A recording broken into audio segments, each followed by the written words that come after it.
nombre es Juan Pablo Vázquez Gutiérrez, soy académico de tiempo completo del Departamento de Ciencias Sociales y Políticas y coordinador del proyecto de investigación Dimensiones Emocionales del Poder y el Conflicto en Sociedades Contemporáneas. Este proyecto tiene como objetivo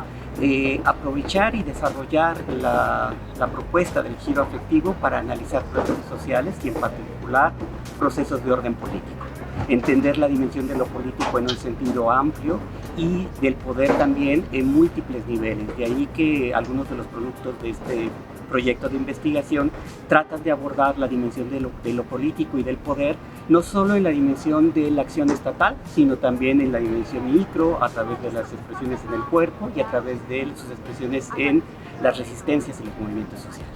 Bueno, ese es el marco general en donde tiene lugar este proyecto y un libro que hemos desarrollado, y un poco para hablar en específico de ello, quisiera presentar a dos colegas que hacen un ejercicio específico del análisis de lo afectivo, del giro afectivo y de una lectura en clave afectiva de problemas sociales a partir de las dimensiones del cuerpo y los movimientos sociales. Pueden acompañarnos en este momento para la presentación de este libro la doctora Marisol López Menéndez y la estudiante de doctorado en Ciencias Sociales y Políticas, Gabriela Alejandra López Miranda.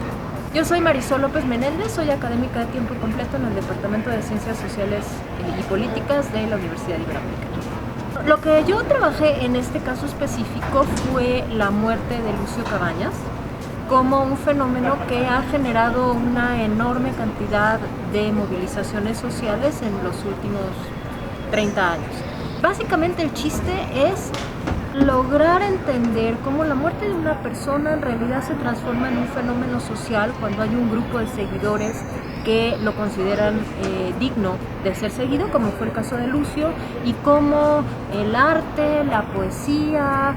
las expresiones de pintas callejeras, etcétera, nos pueden ayudar a recuperar estas diversas emociones y a entender el porqué de las movilizaciones sociales en diversos contextos y en diversos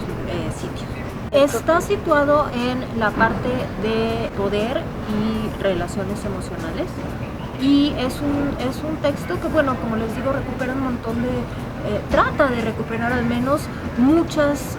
elementos de la literatura, del arte callejero, etcétera, para que podamos comprender cómo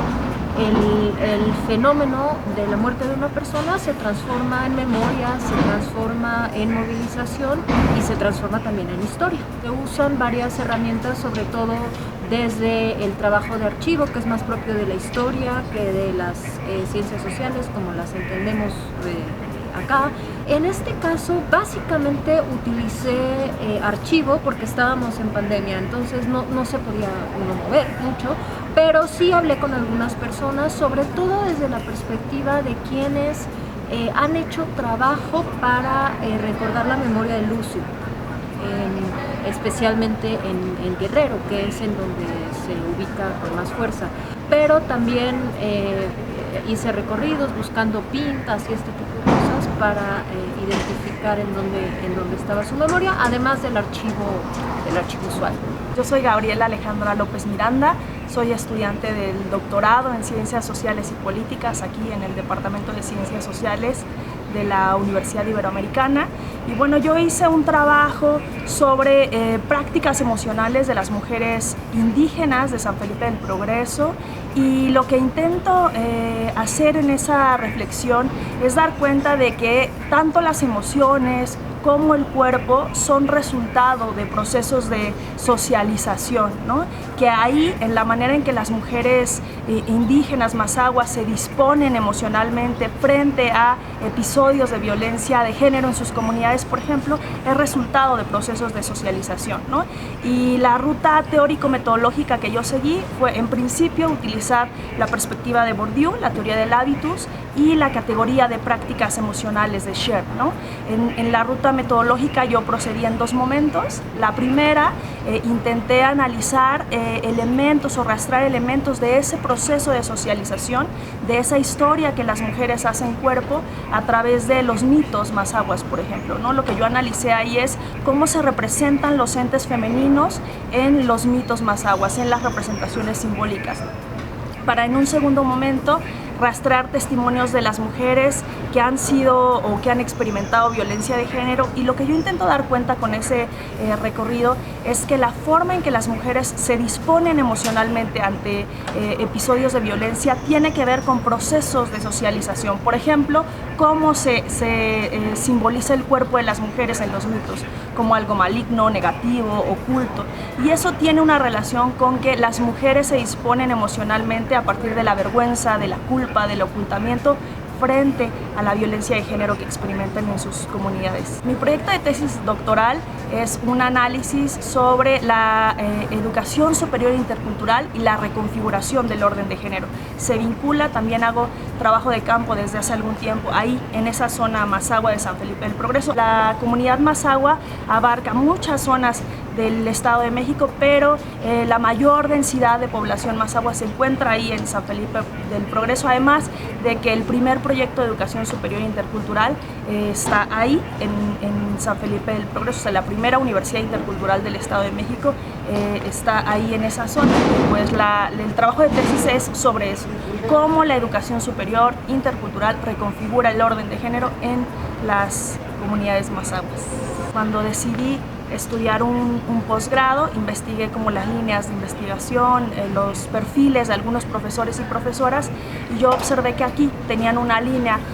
interesada en el asunto de la interculturalidad, del diálogo de saberes, y por eso es que elegí la Universidad Iberoamericana desde el programa de maestría, y después continué con el doctorado. En el programa de maestría también analicé la educación superior intercultural, pero sin el eje del género que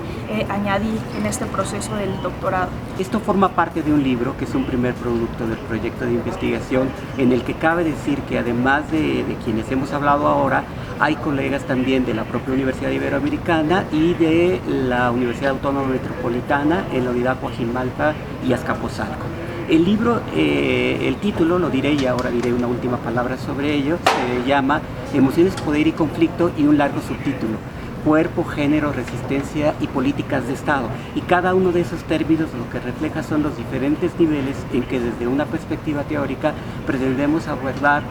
las dimensiones transversales de lo político y las múltiples expresiones del poder que asumen formas emocionales. Uno podría pensar que el poder se expresa solamente a través del Estado o de mecanismos específicamente como la economía,